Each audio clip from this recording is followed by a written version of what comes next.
Hello, hi, my name is Akirami. I'm going to be your host of this online class, and thank you for watching again. This is going to be the 19th special online noodle class that we're doing, broadcasting again like from HQ office in Kagawa. And this is my colleague Megumi. She's going to be showing us how we can make the different types of like wheat food products on a noodle machine later. And so we're doing this class on, well, again, like for the first time on wheat-based foods that are different from noodles on a noodle machine. So it's gonna be, I hope like it's gonna be like something interesting that, that's gonna be helpful in your business. And so let's get started. And well, let's do the lecture first, and then do the noodle making part, and then again, like as usual, like we're gonna be moving to the kitchen where our instructor is gonna show us some applications of like wheat-based food items. So before getting to the class, right, we want to show you, for some of you like who don't know much about us, I'm just gonna talk a little bit about like us, and we are Yamato Manufacturing. Well, 45 years in this business of noodles. Basically, manufacture noodle making machines that are designed for restaurants and small production. And these machines are designed to do some certain types of like Japanese noodles, like udon noodle, ramen, soba, and other types of noodle like Chinese, like pasta, um, for restaurants and small production. And we've been also running noodle schools on ramen, udon, and soba for 20 years actually. And we have a school here in Kagawa, our headquarters, and we have another school in Tokyo, and we have another school in Singapore as well. And so we have customers using our machines in 61 countries and counting, and we have 8 offices in Japan, including Tokyo, Osaka, Fukuoka, big cities, South Korea, Singapore, and Netherlands, United States. We have partners in different countries as well, and so we work together to help our customers across the world to succeed in their businesses. So we are basically a team of experts that are specialized in noodle making development, and so we basically help our customers succeed in their businesses, like with superb craft noodles by providing training, recipes, and of course like noodle making equipment as well. So that's about us. And so let's get into today's class, and we are talking about first. So what types of like wheat products are out there, and which ones can we try to make and offer to our customers? So what are the keys in making them great? And we're gonna make some on our noodle making machines, and we are gonna be doing a few different applications of wheat-based foods. Um, like our instructor is going to show us like a few examples, few samples. And the last, we're going to do a Q&A session. So if you have some questions, please send them in the comments below.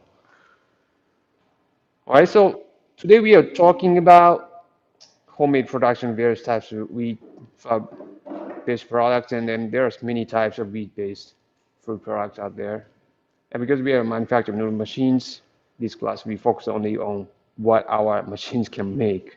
Of course, like there are many other types of like wheat-based food products out there like that our machines can make. But like that we may like we probably hope to like cover in the next class this type.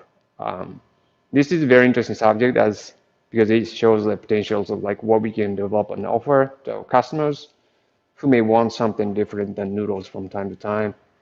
And of course, like we can explore, how we can get bigger bangs from our investment, our noodle machines.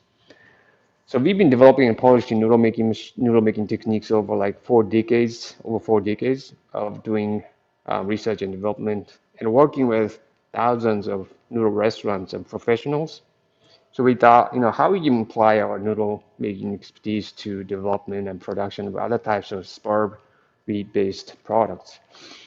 Well, we thought there are some key principles of noodle making techniques that we can apply as well to homemade wheat products. And we think that they are, so like we first like need to think about ingredients, especially flour and hydration and the gluten development. So let's start talking about each in detail, one by one. So the flour is goes like it's very important in informing structuring the dough. So this table I categorize wheat flour into four types by following aspects. So protein content, the gluten characteristics, um, how the flour should be mixed, and applications. So the cake flour is the lowest in protein content, which means that it's the softest flour. And the gluten characteristics is weak. This means that the dough doesn't stretch much. When wheat flour mixes with water, it forms dough with the gluten in it. Gluten is glue-like texture that stretches, but when making dough with this kind of flour, it does not stretch much compared to other types of flours. As for the proper ways of mixing, it shouldn't be mixed much if you're aiming at it for good quality. So this type of flour is used for pastries, cakes, and tempura butter, etc. And the all-purpose flour has a protein content that's in between cake flour and bread flour.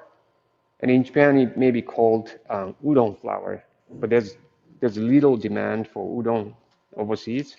So we may want to use all-purpose flour with a protein content of 8 to 9%. This type of flour is usually used for, of course, like udon noodles, we talked about it, but certain types of ramen noodles, such as thick noodles like tsukemen, pastries, dumpling, wonton skins, etc. Bread flour has high protein contents ranging from 9 to 13%. It's a very stretchy, the high gluten flour, and in Japan we have wheat flours for bread, and another category of wheat flour that's high protein content designed only for ramen. Protein content usually around like 10 to 11%. That's a narrower range than that of bread flour. But some ramen shops use certain types of bread flour on purpose for their unique noodles. So this type is used for a variety of breads, breadcrumbs, ramen, dumpling skins, and it may be combined with other types of flours to make certain types of noodles and wheat-based foods. And we have drum and semolina flours with high protein contents, which make dough texture hard, but they're not usually stretchy. Of course, they're used to make variety of pasta, pizza dough, and others. I've seen customers making ramen noodles from semolina flour, and some ramen shops blend some percentage of drum flour to their noodles dough to bring out a bit of a pasta-like texture in the ramen noodles. So depending on the texture you have in mind, you should choose the type of flour. And because the types of flours available in your areas may be limited, we may want to think about blending more than two types of flours to bring out the kind of dough texture we want. So we may have protein content ranging from 6 to 14%, as we just saw in that table. And the higher the protein content, the harder the dough texture. Another value which should be shown on the product label, that's called like ash content. So this is an indication like how much minerals is contained in the flour, and it indicates like how the color of the dough is going to be. The higher the ash, the darker the color, and the wheat flavor is stronger in flour with the high ash content as well. Nutritionally, higher ash is better. Then the viscosity measures how elastic the dough is. The higher the viscosity, the more elastic the dough. for good texture, the higher the better. Um, but this value is not shown in the product label, so to measure it, we need to test it on a special measuring device, which we have at our headquarter office. So if you have some sample flours you want to test for this kind of value, you can send it to us and we can test it and let you know the result. This is free of charge. So the hydration, so hydration is like it's hard to consume flour by itself. You need to eat it. The joy we need to make it into dough by mixing with the liquid slash water. And hydration ratio is how much water is contained in the dough. So for example, 30% 30 hydration ratio means there's 3 kilograms of water contained in 13 kilograms of dough. So 3 kilograms of liquid mixed with 10 kilograms of flour. So that's 30% hydration ratio. And basically, the higher the hydration, the softer the dough texture. And combining this with protein content flour we are using, remember the higher the protein, the harder the texture. If we aim at making dough that's very hard, we use a high protein flour and mix it at low hydration ratio, like the Hakata ramen noodles. You can see like on this chart, like in the green circle. But the dough texture is very hard, right? So we want to balance the hardness by making it into smaller or thinner noodles. That's why this type of noodle is hard but thin. There's a tendency to have exactly the opposite, soft but thick, like tsukemen noodles that you can see like in the green yellow circle, um, or something between like to have a good texture dough, like a chuka soba, like that red circle in the middle. So which type, like protein content flour we want to use and how much liquid we want to mix it with, really depends on what kind of texture you're looking for in the final product. For making wheat-based foods, we should have the final texture in mind to pick the flour type and hydration ratio. And it's like I draw like a really big circle, like to show that like there are many variations of hydration and protein content flour used for different types of like wheat-based foods. Okay, and the hydration ratio. So this picture shows varying hydration ratios and conditions of dough. Um, the mixing time varies from hydration to hydration ratio. Basically, the higher the hydration, the shorter the mixing time. This is in the case of like mixer used for noodle dough, and then that may be different like when you're using like mixer used usually for like a bread making. Basically, the less liquid, the longer we need to mix to have ideal dough conditions. Even though the mixing time is shorter, um, the dough crumbles become bigger or in a like higher hydration dough. So it's kind of interesting to see like how dough texture is going to turn when blending flour A, for example, like high protein, just like bread flour, but low viscosity, and B, like medium protein, like all-purpose and high viscosity, at like 80 to 20% ratio, and mixing the flour with like 45 hydration to make dough, which makes the texture softer. So then, depending on how we cook the dough, like how we apply the heat, boiling or grilling or steaming, the texture will be different. So it's kind of fun to think about like all these factors to figure out the final texture of dough, like and the recipe for it. So it's really kind of interesting to take all these factors into account when thinking about the final product. And another thing I want to touch on is that like gluten development. So there's gluten generated inside wheat, depending on what kind of wheat-based foods like we're making. The gluten development is important to have a better texture. So let's look at how we can develop good gluten structures inside dough. So gluten is web-like networks formed, like showing the picture, the image. Um, when flour mixes with water, so we should have a strong gluten structure to have good dough texture. The important step here is to weigh ingredients at the right ratios because the rest of the process won't matter if we make mistakes in measuring the ingredients. The first step in developing strong gluten structure is mixing. So the purpose of mixing is good hydration of the dough. So mixing flour and liquid/water at the right speed allows agitation granulation to happen, where each flour grain gradually comes together to form crumbles of dough. Again, the speed, 60 rotations per minute, and mixing time are important in forming good gluten structure. As the flour mixes with water, gluten is formed, but still not well developed. So we need to go to the next step, which is resting. So resting process is important and kind of like proofing over bread dough. And resting or like aging does the following. One of them is oxidation that contributes to spoiling foods like is exposed to air, it oxidizes over time and then gets spoiled over time. So ripening, for example, fruit. So if you leave the fruit, like piece of fruit, like outside in the room temperature, the fruit like ripens over time. Then another thing is like promoting activities of like proteolytic like enzyme and starch degrading enzyme. That's similar to aging of like beef meat.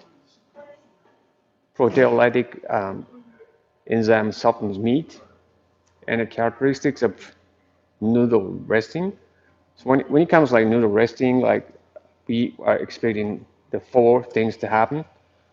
So one of them is like hydration of in the mixing process. Even though like we are hydrating flour with water in the mixing process, like it takes time to hydrate each flour particle. So the resting helps further hydrate the dough. And the degassing, resting helps remove all air contained in the noodle dough.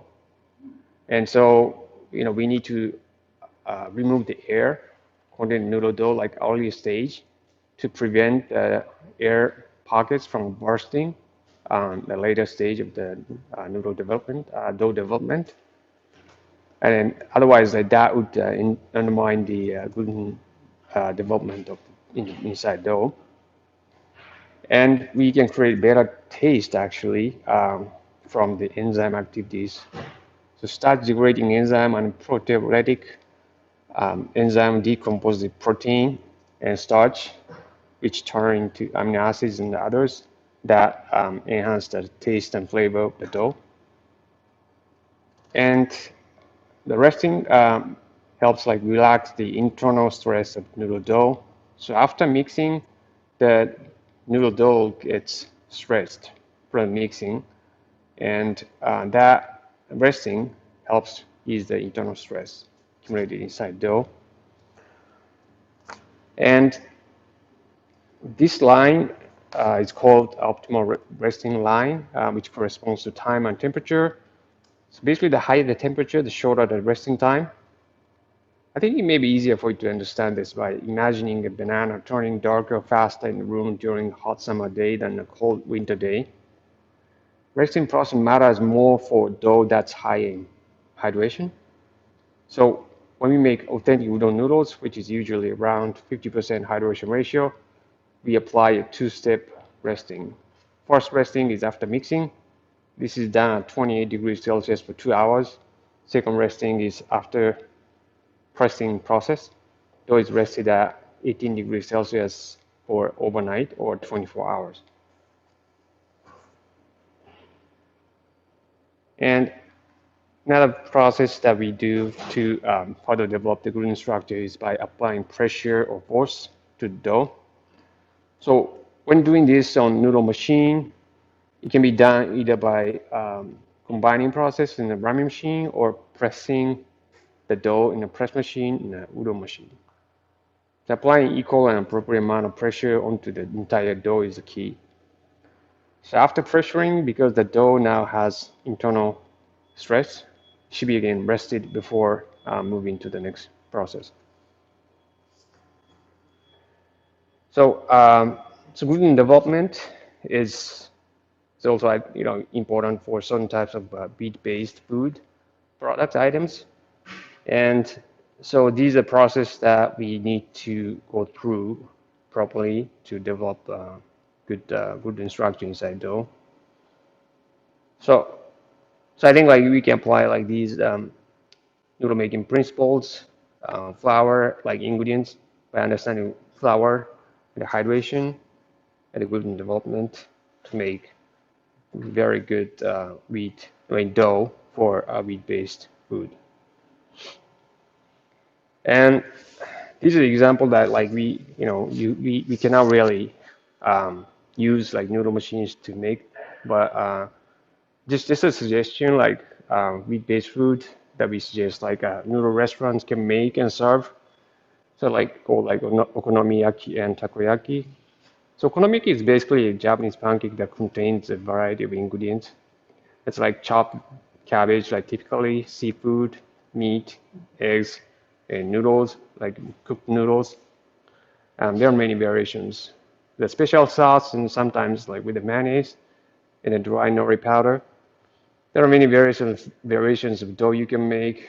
You can probably blend like cake flour and bread flour with the dashi stock and probably some eggs to make fluffy and plump texture.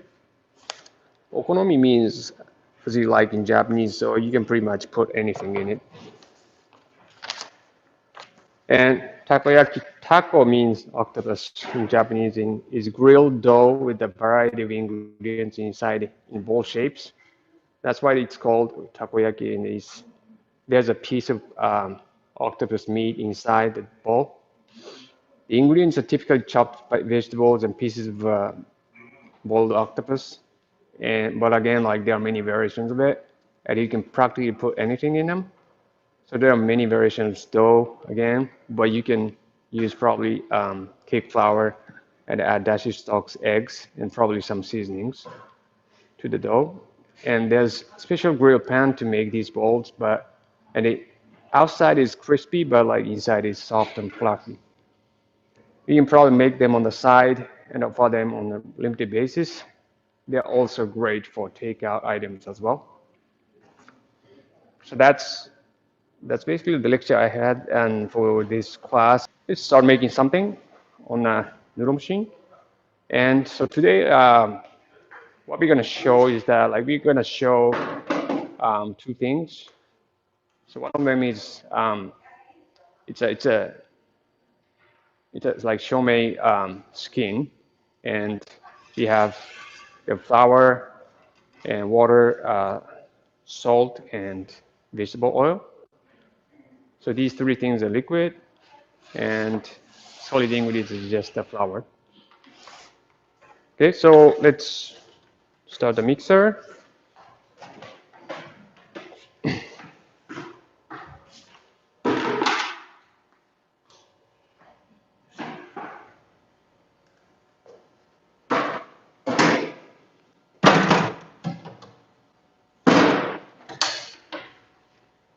So this is it's a noodle making machine that's all-in-one model that's called Richmond One, and this is actually C version for EU countries, and it's got a mixer that can mix up to like 10 kilograms of solid flour, solid ingredients, and the minimum batch is 4 kilograms. And on top of it, you're adding liquid. So at maximum, you should be able to make 14 kilograms of dough at a time.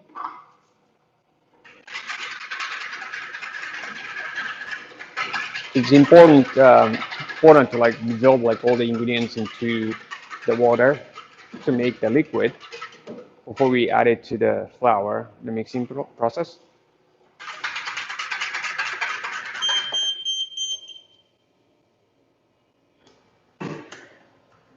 So this is around like, we talked about like hydration. Hydration is very important, right? That determines the texture, right? texture, like dough texture, and this dough is like about 37% to the weight of flour.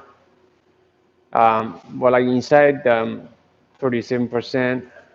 hydration ratio, we have like vegetable oil, salt. So we need to count them as liquid ingredients. And on weekend, it's kind of fun to keep watching the how the flour is being mixed, but like we don't have that much time, so she prepared the dough beforehand, and then see like it was rested in a plastic bag, right? So that's the first resting. So she rested dough. That's for about an hour actually, room temperature.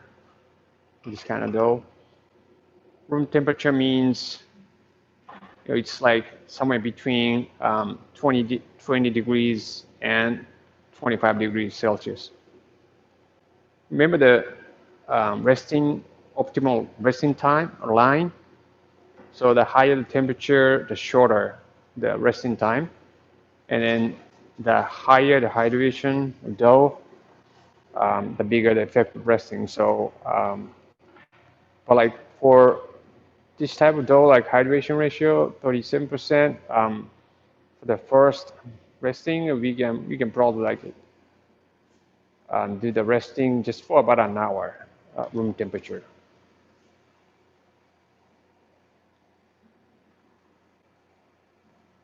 So she's she's feeding the dough into a set of rollers that's uh, that's narrowed into 1.5 millimeter clearance. So there's a roller gap like 1.5 millimeter, and the dough is fed to that clearance to turn into sheet of dough.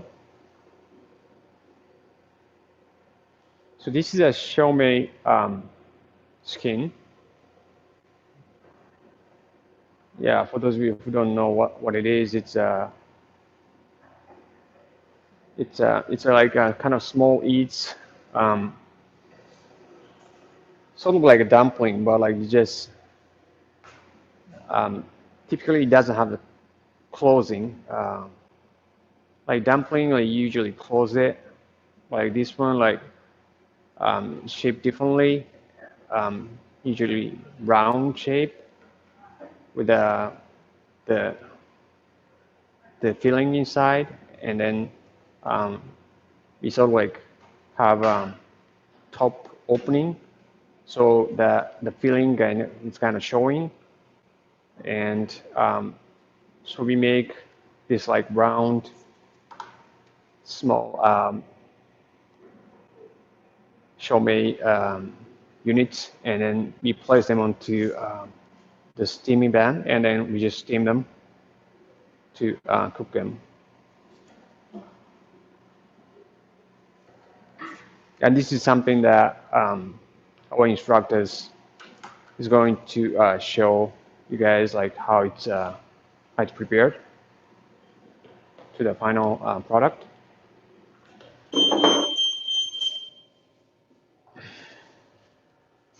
So after the first, it's like we call like rough forming. So make basically like making roughly formed like sheet of dough, right? So that this sheet of dough is like still pretty fragile, and to to use it as like shumai skin, like we have to make it stronger. So what we're doing is that like we are separating it in two sheets, and we're combining them into one sheet to make it firm.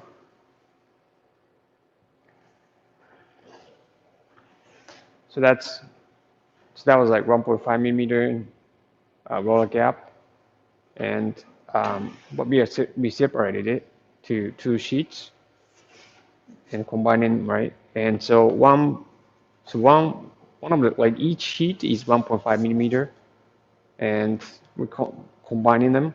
So 1.5 plus 1.5, that's 3 millimeter, equivalent of dough is like going through the roller gap. And we now set the roller gap to like 2 millimeter because we want to apply the this rule called like 70% rule. We don't want to like thin it like drastically at once. We want like gradually thin it. So we apply this rule of like 70%. So we reduce the roller gap by 70% each round of sheeting to prevent the gluten structure inside the dough from getting damaged.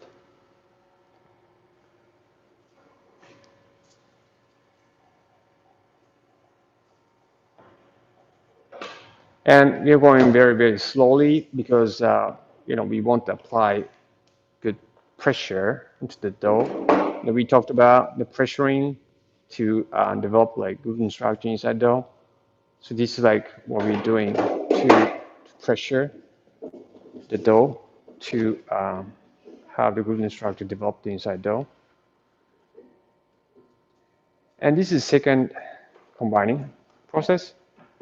So the first one we did like at 2 millimeter, and so again we separated it into two, and each sheet is 2.0 millimeter in thickness. 2 plus 2, that's 4, and again like reduce it by 70%. So 4 times 0.7, 2.8, but we want to make it simple by rounding it up to 3 millimeter. So after that, the dough comes out and you want to dust it to keep it from sticking. This is fairly high hydration ratio dough, so you want to dust it to keep it from sticking. And the dusting powder, in Japan we use dusting powder that's made of like kind of starch of a palm tree, kind of palm tree. But overseas, like it's very hard to like procure it. So we want to use what we want to use is like potato starch or like corn starch. They should be good enough as a dusting powder. So after second combine process, all we have to do is just thin it to the final thickness. So we're thinning it. So after second combine process, the second combine process sort of like completes the development of gluten structure inside dough. So after that, we can go faster. We can go faster just to thin it to the final thickness.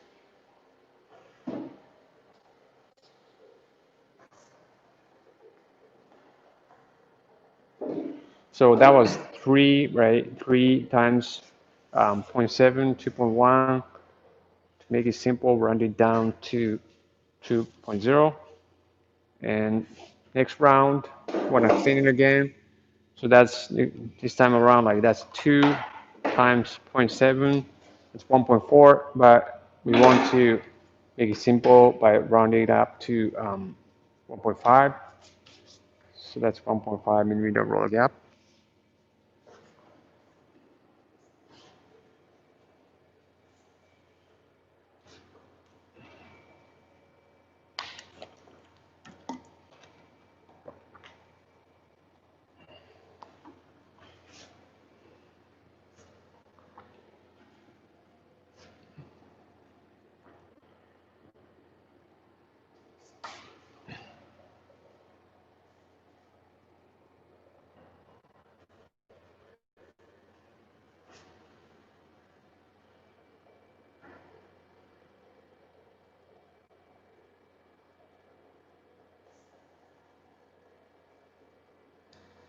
So the dough is like getting thinner and thinner at every round of sheeting. And we want to gradually thin it just to make sure we are not damaging the gluten structure inside the dough. So that was 1.5 millimeter that dough went through.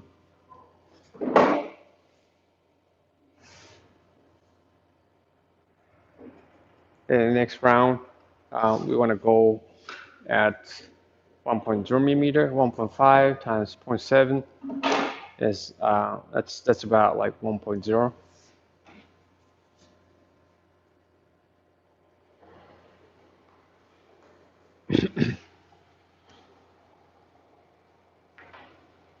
The roll gap for the next round of machining, that's supposed to be like 1.70%, like so that's 0.7 millimeter.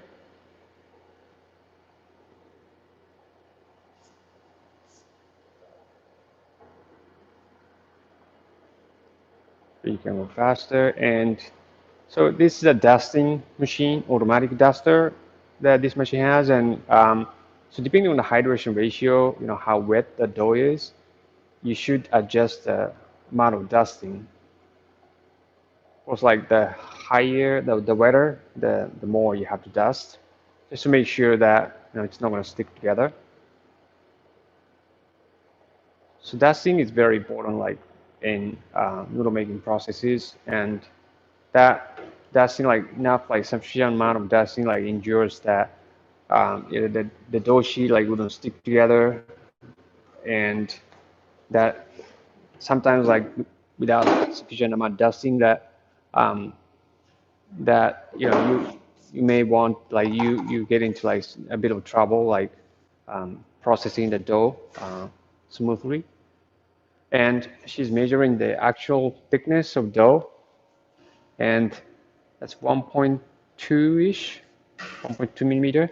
After it's gone through the 1.0 millimeter roll gap, so it's a little bigger than roll gap we set, but it's always bigger because the dough bounces back after it's gone through the roll gap. It's always bigger. So there's always a discrepancy between the roll gap we set and actual thickness of dough. So you have to remember that to get that final thickness right. And because this is going to be shumai skin, so we're gonna be making like layered like sheets of dough, and to make it kind of efficiently, we use this kind of drum.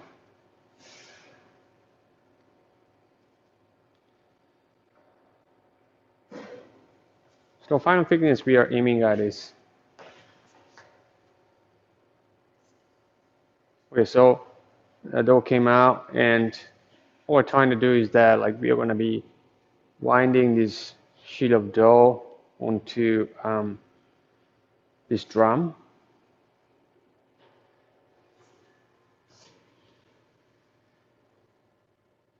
Here's the dough is it's getting like pretty thin, means it's getting weaker, and depending on the hydration ratio and the type of flour you're using, remember the higher the hydration ratio, like softer the noodle is, and then the dough is, and then the lower the protein content of flour you're using, the softer the noodles. Like if you're using soft flour and high hydration ratio, then the dough texture is very soft, and then like as you get thinner and thinner, as it gets thinner and thinner, it's becomes like even weaker to handle. So like it's very gets like pretty tricky. I mean, it gets like pretty difficult to handle without whipping it. But so it's important to like kind of considering all these noodle making operations, like efficiency of it and then how skilled you are. It's important to kind of control the hydration ratio and the protein flour you're using.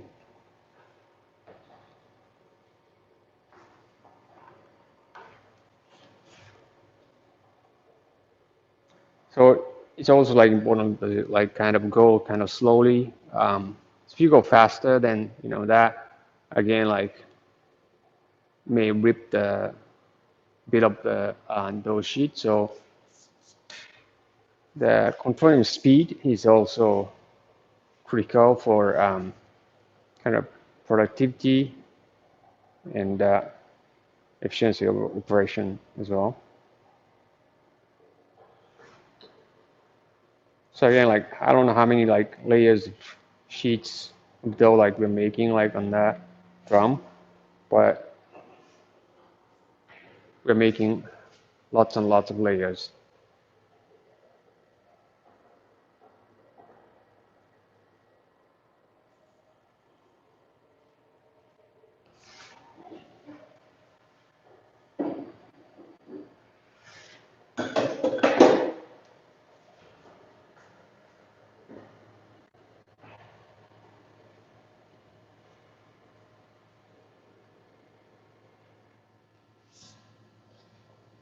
So okay, you wound up like with the sheet, and so what she's doing now is that she wants to make layers of those sheet, and so she's gonna make a cut vertically, and that spreads out the layers of sheet. So voila, now we have layers of those sheet. And so what you can now do is that you can cut them into the final product, final sizes. So if it's shumai skin, then there's a there's a certain size that you want to make into for each individual shumai, right? So for shumai skin, that's square, unlike dumpling skin. So it's very efficient. Like so, you're not losing any of the any area of like skin dough sheet. So that's how the shumai skin is made. Like it's very efficient. Like this, if you make it this way, because you are making like hundreds of like shumai skin from this batch. It's very efficient. Okay, thank you, Megumi. And what she wants now to show is that like, so she prepared like some dough beforehand to show you guys something else. And so this is a dough that's more like Italian kind of pasta type. And she wants to show like um, a bit of like different applications of like how you can use this machine to make some other stuff, the noodles and um, yeah, we can share the recipe of this dough like later, like if you guys want to. So please let us know. And so this dough is after so like this dough has like gone through the second combining process. So all we have to do is just again like thin it, right? Thin it to the final thickness.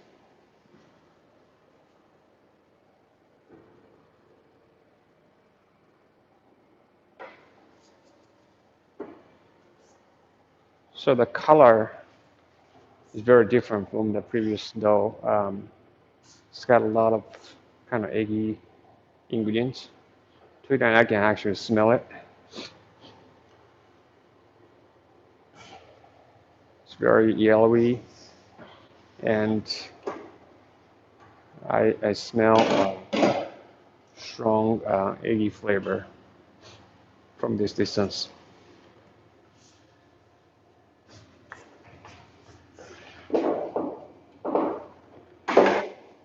So that was 2 millimeter roller gap, like it's went through. And next round sheeting, like that's 1.5 millimeter. Again, like 70% rule. So 2 times 0.7, 1.4. but make it simple, run it up to 1.5 millimeter.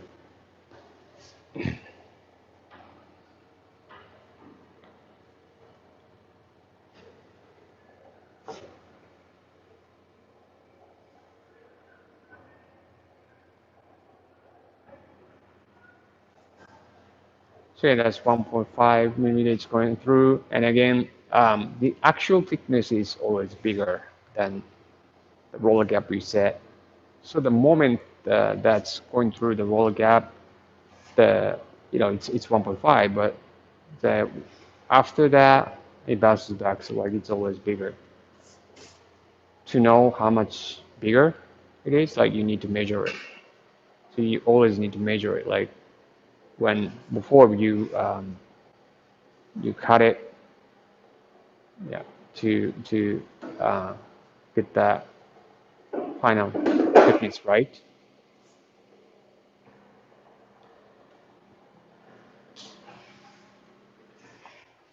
So it's going for like 1.5 millimeter roll gap. Okay, and so she's measuring the thickness.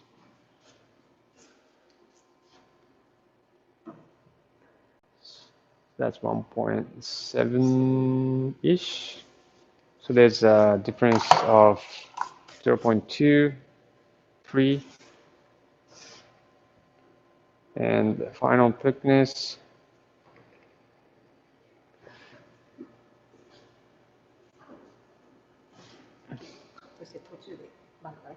Ah.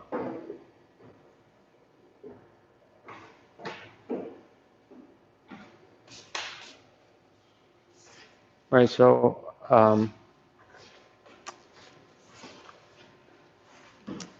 now she is using this cutter. Um, this kind of cutter that's used to make pasta, like noodles, this machine, and the size of the cutter that she's using this time is like number 10, which means like that's 3 millimeter in width. So each groove cuts those sheet into 3 millimeter in width. So thickness, we are controlling it with the roller gap, and thickness for this pasta is 1.5 final and 3 millimeter in width. So that's kind of wide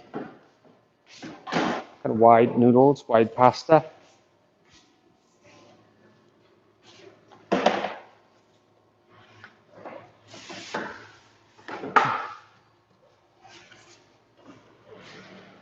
All right, so let's see how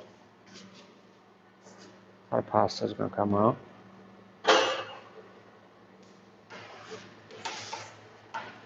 So first, like she's making a bit of pasta from this dough, and the length of the noodles, like pasta, like you can change, you can adjust, like shorter, longer, and this determines the serving size, the portion size of the pasta. So make it longer in a bigger portion, make it shorter, smaller portion. Okay, so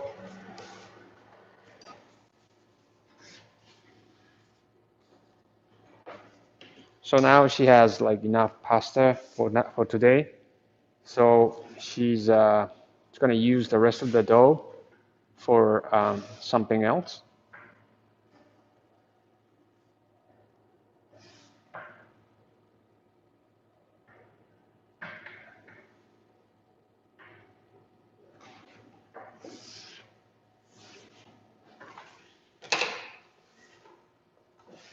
Yeah, but first, like she needs to take the rest of the pasta.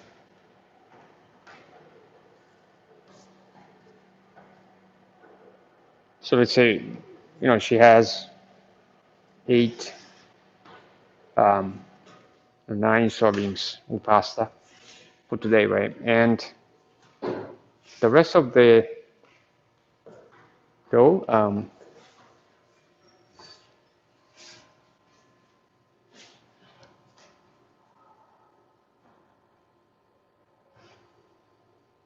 So the rest of the dough, like she can use it for something else.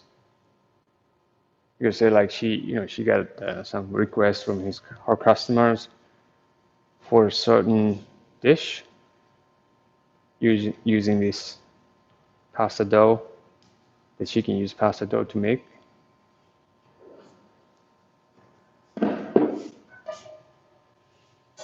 And again, you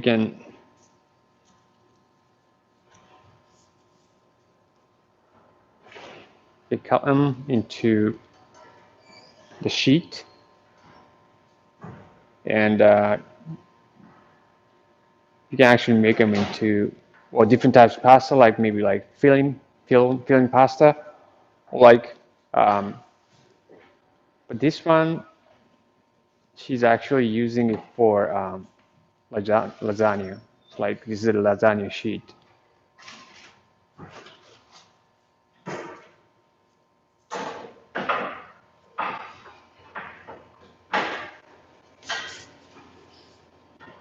It's very easy to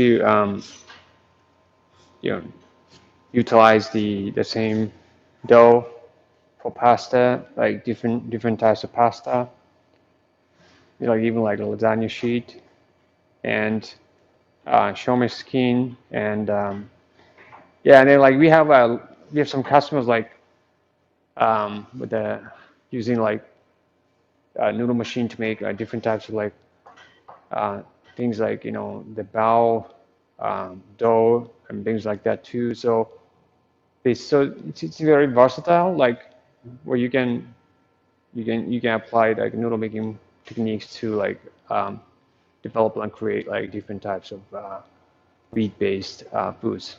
Okay, so let's move to the kitchen. So so we have this kitchen for our noodle school, and um, so this is a kitchen that we use for our school, and um,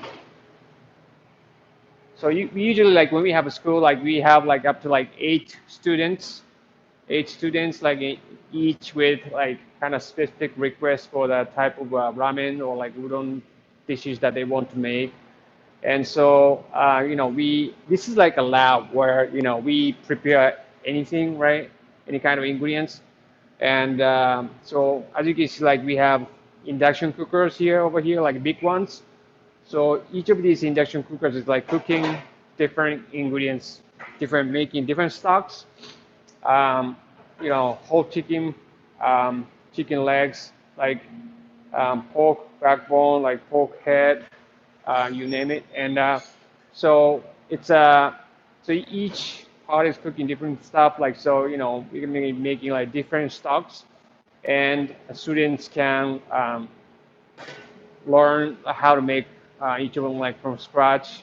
We are making like different types of tare sauce to combine them together, oils.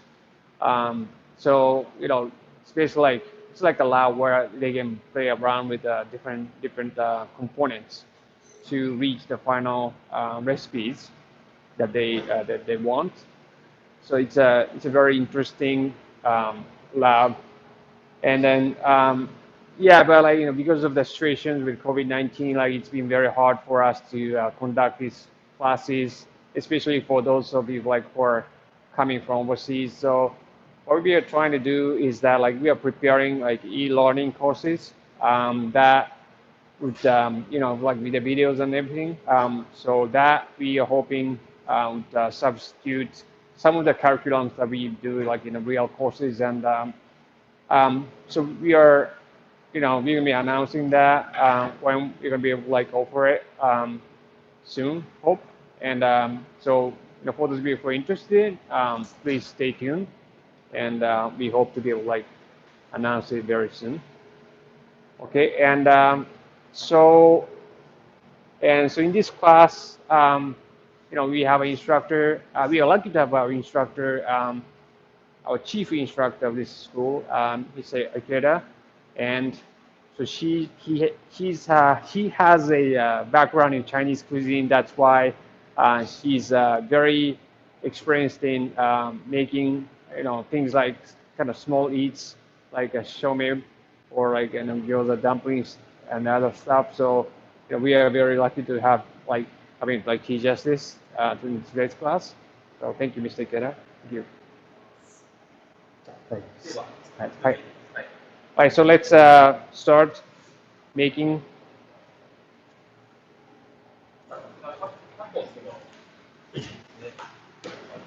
So that's a taco. That's like a dough for taco.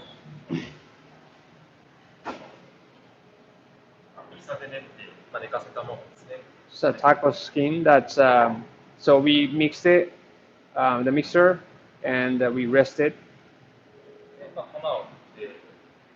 So we dust it well, and we'll just sheet it, stretch it. This wooden sticks.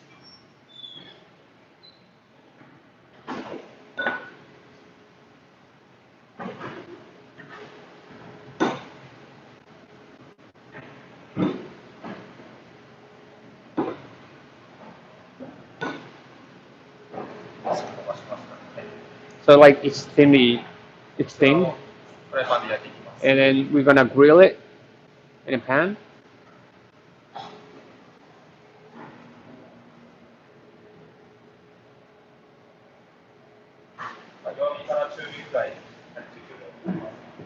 So the heat is low to medium heat. We're gonna apply the heat like kind of slowly.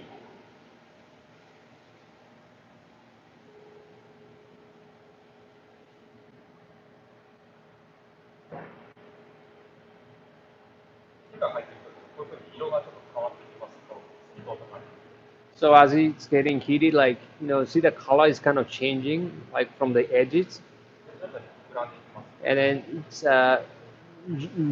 gradually like kind of expanding.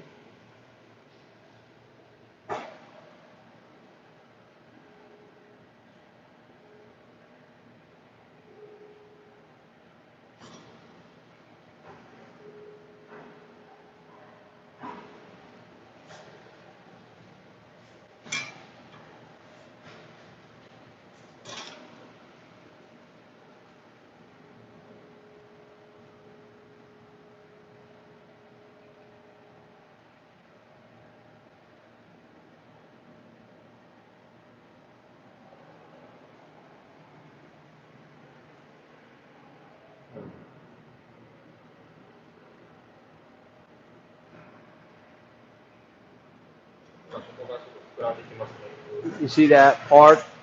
That part is like kind of popping up, right?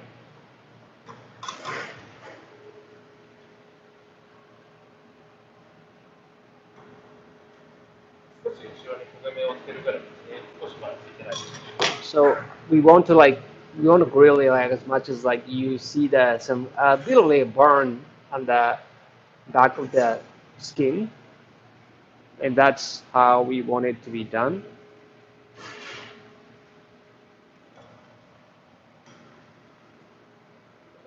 You see that a little brown burn.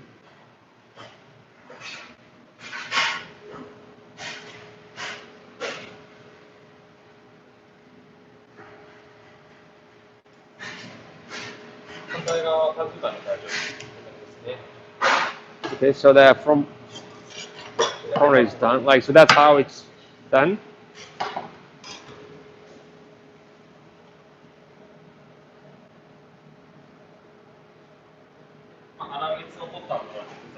And after we cool it, like we can use it as tacos skin, and we put the filling in them, and you can serve it.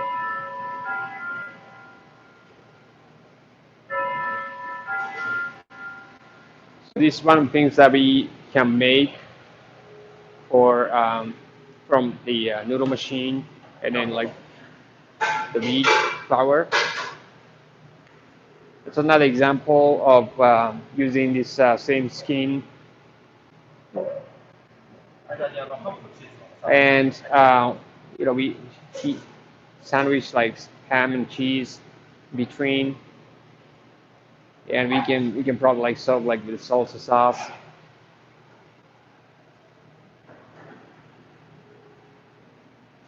はい。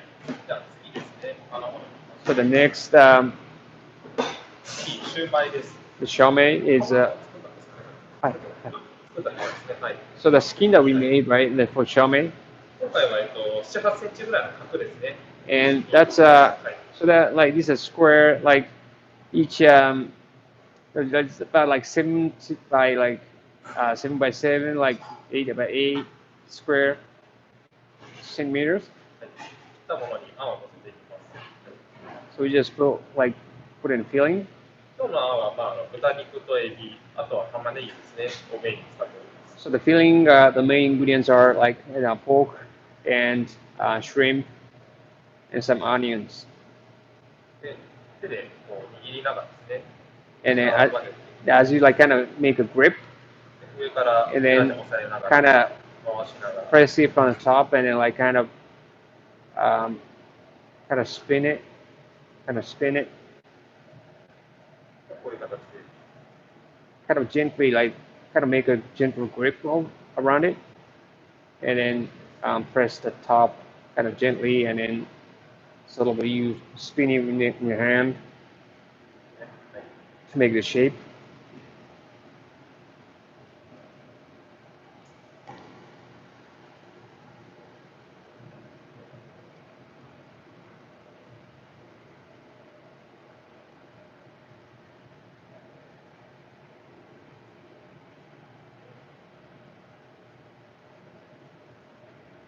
Or he makes it look so easy, but yeah, may um, need some practice. よく日本ではグリーンピースですね、こういう乗せたりですね。So in Japan, like we usually like put kind of green peas on top, でこちらは卵の黄身ですね、湯煎にかけて火を通したものです。and that's a yolk of like egg, and then that he applied some heat like with the kind of steaming, というふうにして蒸していたりします。and then he steamed them in a steamer. 次ですね、まんじゅうですね、生地ですね。And the next is like mantou. 練ったものを小分けにして少し発酵させたものですね。And so like we made a dough like in the mixer, and then we rest it. Um, we so like kind of proof them. はい。では伸ばしていきます。Okay, so この辺使って伸ばしていきます。we'll spread it around, thinning it using the stick, so that the edges are thinner than the center. さっきのやつは平らに伸ばしたんですけども、これはちょっと包むときに引っ張るので、気持ち真ん中が厚くなってます。So that taco skin, like he just kind of make it flat, right? The thickness is the same, like in the entire soft, like entire dough, but like this one, he made the edges like thinner than the center because he needs to like stretch it out. はい。でこちらですね、こちら今日はチャーシューを使ったまんじゅうのあんを作ってます。So this is a feeling like that's using like chashu, pork chashu meat. あんを入れていきますね。So putting the filling in it. 少し包んでいきますね。Then wrap it from the edges.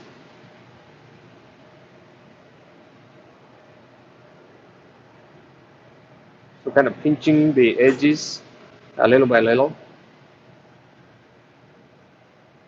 to close it.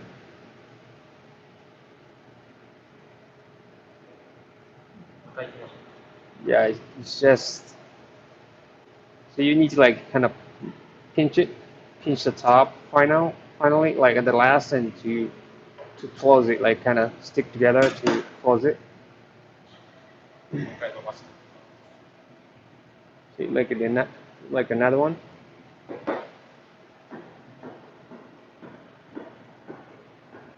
少し真ん中を包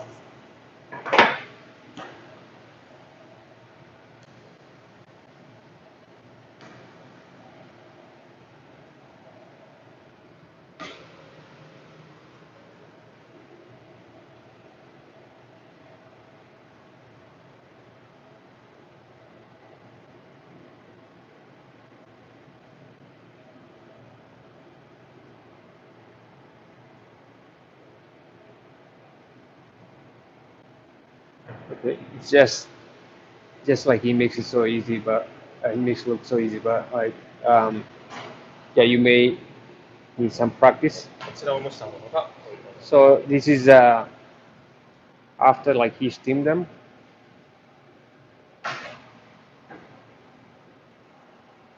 They're wow, beautiful. 最後はですね、Okay, ラザニアの生地ですね。こちら、and lastly, like so it's a lasagna sheet. So he just made like lasagna, like using those sheets that we made. このような形でいろいろな活用法が使えます。So there are many different applications that we can use the machine to like make all these different stuff.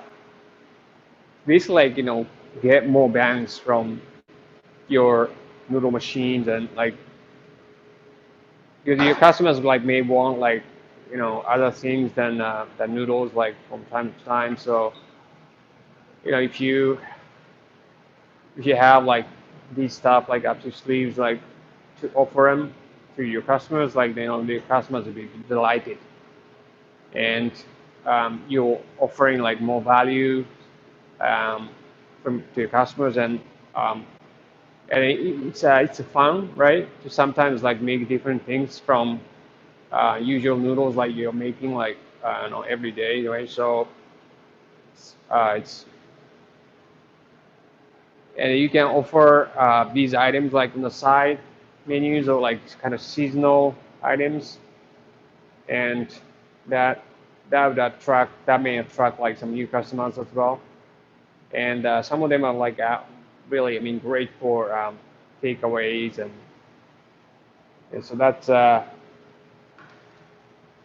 reason, like one of the reasons that we wanted to do this kind of class. And um, yeah, but like today's class was just like first of this kind, and if you guys want to want to know more about what your noodle machine can do, and what kind of applications that like we can do from like this noodle machine, and what kind of possibilities we have like from for like different applications like wheat-based foods, like different food items.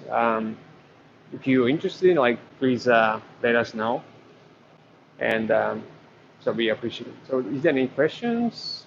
Okay, so thank you so much for watching, and we'll hope to see you guys again like in the next class. So thank you. Bye bye.